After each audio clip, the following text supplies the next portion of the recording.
राजधानी दिल्लीमध्ये कॉक्रोच जनता पार्टीचा एल्गार संस्थापक अभिजित दिपकेंकडून दिल्ली विमानतळावर पोहोचल्याचं ट्विट करत माहिती. जंतर मंतर मैदानावर आंदोलन होणार, पोलिसांचा मोठा फौजफाटा तैनात.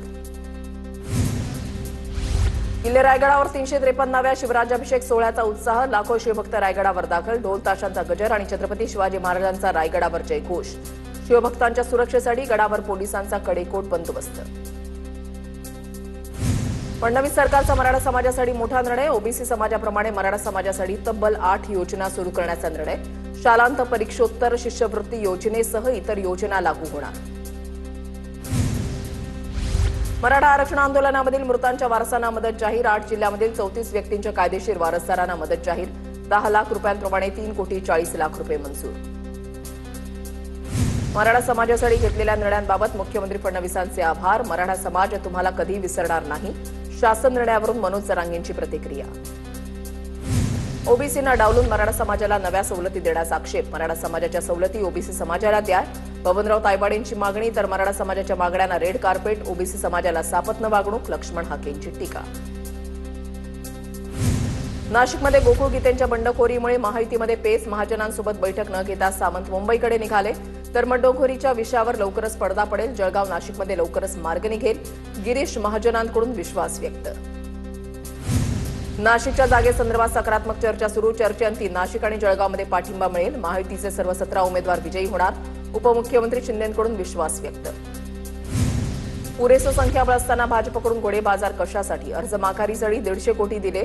संजय राऊतांचा आरोप. तर राऊत पैसे मोजायला होते का? उपमुख्यमंत्री शिंदेंचा सवाल. उमेदवारांवर दबाव आणल्याचा आरोप खोटा. गोकुळ गीतेंना विनंती केली, कोणताही दबाव टाकला नाही. आमच्या उमेदवाराला बिनशर्त पाठिंबा द्यावा यासाठी प्रयत्न. मंत्री उदय सामंतांची प्रतिक्रिया.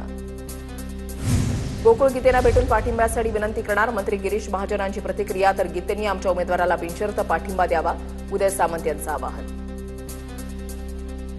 नाशिकमध्ये गोकुळ गीतेंकडून प्रचाराला सुरुवात. महायुतीच्या नेत्यांनी बोलावलं तर जाईन, पण माघार घेणार नाही. आता माघारीचा विषय संपला. गोकुळ गीते यांची ठाम भूमिका. जळगावच्या बंडखोर रेश्मा काळेंबाबत लवकरच निर्णय होईल. नाशिकमध्ये काय होतंय त्यावरून जळगावचं गणित ठरेल. शिवसेनेचे आमदार किशोर पाटलांचं वक्तव्य. तर शेवटपर्यंत लढाई लढणार, निवडणूक जिंकेन किंवा हरेन, पण माघार घेणार नाही. रेश्मा काळे यांची प्रतिक्रिया. जळगावात शिवसेनेच्या नाराजी मागे काहीतरी पार्श्वभूमी असेल. एनसीपीच्या अनिल पाटलांची जळगाव नाशिकच्या बंडखोरीवर प्रतिक्रिया. कार्यकर्त्यांमधील नाराजीमुळे जळगाव नाशिकमध्ये बंडखोरी. अनिल पाटील यांचं वक्तव्य. बाळा मानेंना उमेदवारी देऊ नका असं उद्धव ठाकरेंना सांगितलं होतं. विनायक राऊतांची माहिती. तर विनायक राऊतांनी संघटना संपवली. ठाकरेंच्या शिवसेनेतून हकालपट्टीनंतर बाळा मानेंचा आरोप. ठाकरेंच्या सेनेतून हकालपट्टीनंतर बाळा माने भाजपमध्ये प्रवेश करण्याची शक्यता. तर कुणाला पक्षात घ्यायचा हा निर्णय देवेंद्र फडणवीस आणि रवींद्र चव्हाणांचा. मी फक्त प्रतिनिधी, खरे रणनीतिकार फडणवीस. बाळा मानेंसंदर्भातल्या प्रश्नावर नितेश राणेंची प्रतिक्रिया. फक्त शेंदूर लावून शिवसेनेमध्ये किंमत वाढवायची आणि निघून जायचं ही घाणेरडी राजकीय प्रवृत्ती. बाळमाने यांच्यावर किशोरी पेडणेकरांचा हल्लाबोल. आथी गेली पोथी गेली अशी ठाकरे सेनेची अवस्था. संजय राऊतांच्या आरोपांना मंत्री गिरीश महाजनांचं उत्तर. विरोधी उमेदवारांच्या माघारीसाठी 150 कोटी खर्च केल्याचा राऊतांचा आरोप. खासदार म्हणून विनायक राऊत अपयशी का झाले? कोकणामध्ये आता ठाकरेंच्या सेनेचं काहीच राहिलं नाही. सुनील तटकरेंची ठाकरे सेनेवर टीका. तर जनतेच्या पाठिंब्यानं माझ्याकडे पद, कुणाच्या मेहरबानीनं नाही. तटकरेंची प्रतिक्रिया. सोलापुरातील उमेदवारीवरून महाविकास आघाडीमध्ये फूट. मोहिते पाटलांनी केसानं गळा कापला. मतदानावर बहिष्कार टाकणार. उत्तम जानकरांचं वक्तव्य. तर घरातील वाद चर्चा करून मिटवू. धैर्यशील मोहिते पाटलांची प्रतिक्रिया. तर भेट घेऊन नाराजी दूर करणार. उमेदवार वसंतराव देशमुख यांची प्रतिक्रिया. पुणे परिषदेमधून पवारांच्या राष्ट्रवादीनं माघार घेतल्यानंतर काँग्रेस ठाकरे सेना नाराज. काँग्रेस आणि ठाकरे सेना मवियातून बाहेर पडण्याच्या तयारीत. काँग्रेस पदाधिकाऱ्यांची मवियातून बाहेर पडण्याची मागणी. पवारांच्या एनसीपीच्या श्रीकांत पाटलांनी अर्ज मागे घेतल्यानं नाराजी. विधान परिषदेमध्ये झालेल्या बिनविरोध राजकारणाचा जाहीर निषेध. माघार घ्यायची होती तर एवढी उठाठेव कशासाठी? ठाकरे सेनेचे नेते वसंत मोरेंचा संतप्त सवाल. पवार गटानं माघार घेणं आमच्यासाठी नवीन नसल्याची टीका. पुणे विधान परिषद निवडणुकीमधल्या माघारीचा निर्णय राज्य पातळीवर झाला. पवारांच्या राष्ट्रवादीच्या श्रीकांत पाटलांची माघारीनंतर प्रतिक्रिया. आम्ही देखील सोहळ्याची तयारी करत होतो. एकत्र लढण्याचे आदेश येतात तेव्हा एकत्र लढतो. श्रीकांत पाटलांची प्रतिक्रिया. कोकण विधान परिषदेच्या जागेवर बिनविरोध निवड झाल्यानंतर तटकरे कुटुंबियांकडून मुख्यमंत्र्यांची भेट. फडणवीसांकडून अनिकेत तटकरेंना विजयाच्या शुभेच्छा. एकनाथ शिंदे निलंबित दिल्यानंतर सर्व नेते छत्रपती संभाजीनगरमध्ये एकत्र. सत्तार शिरसाट भुमरेंच्या कार्यालयामध्ये दाखल, तर संदीपान भुमरे यांचं कार्यालय ते मध्यवर्ती बँक असा प्रवासही नेत्यांचा एकत्र. मंत्री संजय शिरसाट यांच्या वाहनातून सत्तार यांचा प्रवास. असा सुखद प्रवास पुढेही चालू राहील, मंत्री शिरसाट यांची ग्वाही. ठाणे पालघर विधान परिषद बिनविरोध झाल्यानंतर शिंदेच्या शिवसेनेच्या रवींद्र फाटकांनी प्रमाणपत्र स्वीकारलं. रवींद्र फाटक यांनी ठाणे जिल्हाधिकारी कार्यालयातून अधिकृत प्रमाणपत्र घेतलं. यवतमाळचे काँग्रेस पक्षाचे उमेदवार साहेबराव कांबळे आणि चंद्रपूरचे उमेदवार शैलेश अग्रवाल यांची काँग्रेसमधून हकालपट्टी. विधान परिषद निवडणुकीमधून माघार घेतल्यानं काँग्रेसकडून कारवाई. शैलेश अग्रवाल यांनी कुणालाही विश्वासात न घेता उमेदवारी अर्ज मागे घेतला. शैलेश अग्रवाल यांनी काँग्रेस नेत्यांवर केलेल्या आरोपांमध्ये तथ्य नाही. काँग्रेस जिल्हाध्यक्ष सुभाष धोटे यांची प्रतिक्रिया. अनेक वर्षानंतर विधान परिषदेच्या जागा बिनविरोध झाल्या. शिवसेना आमदार राजेंद्र गावित यांची प्रतिक्रिया. 17 पैकी 6 जागा बिनविरोध होणं म्हणजे मविया अदृश्य, गावित यांची टीका. माझा बॉस ठाण्यामध्ये बसलाय, तो जे बोलेल तेच होईल. जळगाव परिषदेमधल्या बंडखोरीवर गुलाबराव पाटलांचं वक्तव्य. जळगाव आणि नाशिक विधान परिषदेच्या जागेवरील बंडखोरीबाबत वरिष्ठ पातळीवर चर्चा सुरू. दोन्हीकडचे वरिष्ठ नेते लवकरात लवकर तोडगा काढतील. श्रीकांत शिंदेंची प्रतिक्रिया. विश्वासघात करणारी माणसं आता राजकारणामध्ये वावरू लागलेली आहेत. किशोरी पेडणेकरांचं वक्तव्य. मानेंना सिरियसली घेऊ नका, त्यांना सिरियस करा, मग बघू, पेडणेकरांची टीका. छत्रपती संभाजीनगर जिल्हा बँकेच्या निवडणुकीसाठी शिरसाटांचा उमेदवारी अर्ज दाखल. अनुसूचित जाती जमाती गटातून शिरसाटांचा संचालकपदी अर्ज. अतुल सावे, संदीपान भुमरे, अब्दुल सत्तार, विलास भुमरे यावेळेला उपस्थित. सत्तेमध्ये वाटा देण्याची केंद्रीय मंत्री रामदास आठवलेंची महायुतीच्या नेत्यांकडे आग्रही मागणी. विधान परिषदेमध्ये राज्यपाल नामनिर्देशित एका जागेसह किमान 2 महामंडळं मिळावी अशी मागणी पूर्ण न झाल्यास पक्षातील सहकारी नेत्यांशी चर्चा करून पुढील निर्णय घेणार, आठवलेंची भूमिका.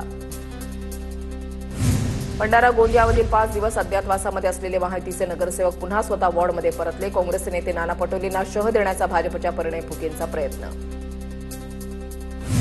कर्नाटकचे मुख्यमंत्री डी.के. शिवकुमार यांना मोठा धक्का. शपथविधीनंतर 2 दिवसातच कॅबिनेट मंत्री रामलिंगा रेड्डींचा राजीनामा. रामलिंगा रेड्डींकडून खातेवाटपाबाबत तीव्र नाराजी व्यक्त.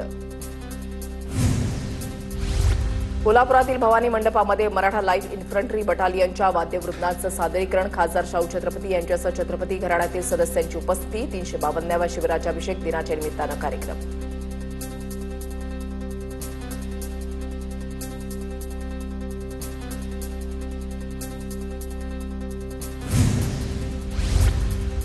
सोलापूर रेल्वे स्थानकावरील जीर्ण झालेला पीओपी छताचा काही भाग कोसळला. तिकीट काउंटरच्या परिसरामधली घटना. छत कोसळून एक युवक किरकोळ जखमी.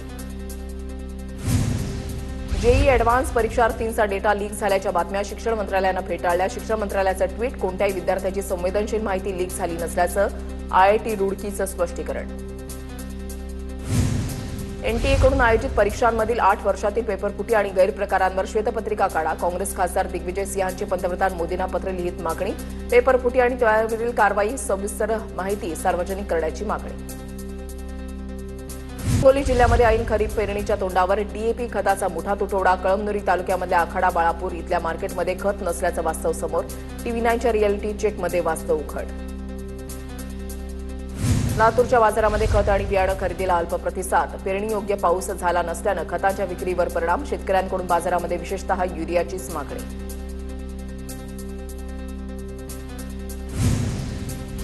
कांद्याला 2000 रुपये प्रति क्विंटल भाव द्या. कांदा उत्पादक शेतकऱ्यांची सरकारकडे मागणी. श्रीरामपूर इथल्या कांदा उत्पादक शेतकऱ्यांची आर्तहाक. धाराशिव उमरगा शहरासह जिल्ह्यातील काही ठिकाणी मान्सूनपूर्व पावसाची हजेरी. पावसानं हजेरी लावल्यामुळे उष्णतेची तीव्रता कमी झाल्याचं चित्र. सातारा शहरासह ग्रामीण भागामध्ये मान्सूनपूर्व पावसाची हजेरी. उकाड्यानं त्रस्त झालेल्या नागरिकांना दिलासा, तर अनेक सखल भागामध्ये पाणी साचलं. पुण्याच्या इंदापूर शहरामध्ये वादळी वाऱ्यामुळे पत्रे उडाले. अकलूज नाक्यावरील लोकशाहीर अण्णाभाऊ साठे यांच्या पुतळ्याशेजारील शॉपिंग सेंटरचे पत्रे उडून इतरत्र पडले, तर एका 4 चाकी वाहनाचंही मोठं नुकसान. नाशिकमधल्या मालेगावच्या ग्रामीण भागामध्ये पावसाची जोरदार हजेरी. अचानक आलेल्या पावसामुळे शेतकऱ्यांची तारांबळ. जोरदार वाऱ्यामुळे शेती पिकांचं मोठं नुकसान होण्याची भीती. घाटकोपर ईस्टमधल्या भटवाडी परिसरात दररोज रात्री वीज खंडित होत असल्यानं नागरिक हैराण. गेल्या 5 दिवसांपासून रात्री 11 ते सकाळी पहाटे 5 पर्यंत वीज पुरवठा खंडित होत असल्याचा प्रकार. वीज पुरवठा सुरळीत करण्याची नागरिकांची मागणी. मुंबईला पाणीपुरवठा करणाऱ्या धरणांमध्ये 14% पाणीसाठा शिल्लक. हे पाणी जुलैच्या मध्यापर्यंत पुरणार. पाऊस लांबल्यास मुंबईवरील जलसंकट आणखी गडद होण्याची भीती. पाणी जपून वापरण्याचं आवाहन. पुणे विद्यापीठासह सरकारी विद्यापीठांवर चंद्रकांत पाटलांची नाराजी. सावित्रीबाई फुले विद्यापीठानं काय केलं ज्याचा समाजाला फायदा झाला? संशोधनाच्या बाबतीत चंद्रकांत पाटलांची उघड नाराजी. पुण्यामधल्या विषारी दारू प्रकरणामध्ये आणखीन एका आरोपीला अटक. उरुळी कांचनमधील राधेश्याम प्रजापती याला अटक. उरुळी कांचन पोलीस स्टेशनमधील 4 पोलीस कर्मचारी निलंबित. त्यांच्या फोनवरून पोलिसांनी संपर्क साधल्याचं समोर. नसरापूर अत्याचार प्रकरणामध्ये पोलिसांनी आभासी जप्ती केली. अत्याचार केल्यावर आरोपी भीमराव कांबळे यानं वस्तू गावातील मंदिराच्या बाजूला लपवल्या होत्या. आरोपीच्या जीवाला धोका लक्षात पंच पाठवत ऑनलाईन व्हिडिओ कॉलद्वारे वस्तू जप्त. अहिल्यानगरच्या संगमनेर परिसरामध्ये वादळी वाऱ्यासह गारपीट. जांबूत खुर्द आणि जांबूत बुद्रुकमध्ये अनेक घरांचे पत्रे उडून गेल्यानं मोठं नुकसान. सुमारे तासभर सुरू असलेल्या वादळी पावसामुळे नागरिकांची आणि शेतकऱ्यांची धावपळ. अहिल्यानगरच्या श्रीरामपूरमध्ये कांद्याच्या दरवाढीसाठी शेतकरी आक्रमक. कांद्याला 2000 रुपये प्रति क्विंटल भाव द्या. कांदा उत्पादक शेतकऱ्यांची सरकारकडे मागणी. पुढील काही दिवसांमध्ये मान्सूनची वाटचाल वेगानं होण्याची शक्यता. कोकणासह दक्षिण महाराष्ट्रासाठी मान्सूनचं पोषक वातावरण. गोव्यात मान्सून दाखल. लवकरच मान्सून महाराष्ट्रामध्ये दाखल होणार. मुख्यमंत्र्यांकडे पालकत्व असलेल्या गडचिरोली जिल्ह्यामध्ये मियाम चॅरिटेबल ट्रस्ट लावणार 5 लाख वृक्ष. मुख्यमंत्री देवेंद्र फडणवीस यांना रोपटं भेट देत हरित गडचिरोली मोहिमेची सुरुवात. रत्नागिरीच्या किनारपट्टी भागात पावसाच्या जोरदार सरी. दमदार सरींमुळे वातावरणामध्ये काहीशा प्रमाणामध्ये गारवा. पुढील काही दिवसांमध्ये केरळमध्ये पोहोचलेल्या मान्सूनची वाटचाल वेगानं होण्याची शक्यता. कोकणासह दक्षिण महाराष्ट्रासाठी मान्सूनचं पोषक वातावरण.